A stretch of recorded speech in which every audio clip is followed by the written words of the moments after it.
there's two types of point guards. There's a traditional point guard and a modern point guard. So to me, a perfect point guard is the mixture of both. So traditional, that's like he wasn't even looked to score. It was just passing and leadership. And like modern, it's like it's more to score.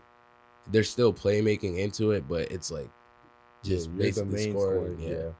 And like one person that I really like is like Ja Morant, because like a lot of people don't see his leadership. Like I watched one of his mic'd up videos, and like he's talking the whole time, and he's telling his teammates where to be. And, like that's like a perfect point guard to me. Okay, nice. You want to go?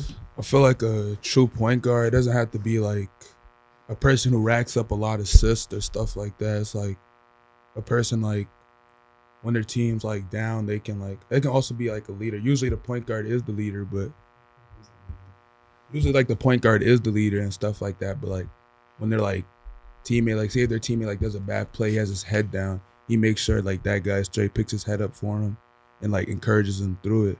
It doesn't have to be like someone that like scores a lot or just racks up a lot of assists. That's how I feel. Yeah. I mean, my perspective on a true point guard is like almost exactly what Leng said. It's just a mixture of both that playmaking aspect and that scoring aspect, is to just knowing when using your scoring ability to manipulate defenses to open up stuff for your One thing I don't like about that question, like how Foday answered it, I like how he answered it, but to me, that's not even like as a point guard to me. That's like, that should be everyone, like uplifting everyone. Like, yeah, I don't like what makes like a true point guard. Yeah, I don't like the notion. I don't like the notion behind it. Like leader, not just as a true point guard. It's different approach for who it is. Like if it's a more emotional player, like you look at it as like a you talk to him softly, and you know like the certain energy of someone.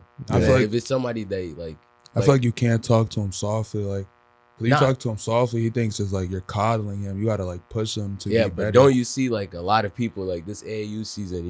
You say criticism, and they'll be like, "Oh, shut up, nigga, your ass." Yeah, it's like the way you approach. If you approach them like if you call because like after games, I ain't gonna lie, I'll be calling these kids ass and shit. Like they'll just get mad at me and just like start calling me ass too. Yeah, but you gotta notice like, bro, it's like the way you approach them. Yeah, like neither one of them can. That's why I think like more emotional players, like you gotta, like it's not, you can't be harsh on them because like they'll take it to heart. But if you know somebody like to Melvin, I won't say the same thing to an emotional player. I can say what I really want to Melvin because I know he will take it in as criticism. Like it's not gonna be like. If they take it in as something like they start acting like emotional about it, they shouldn't be hooping like playing sports.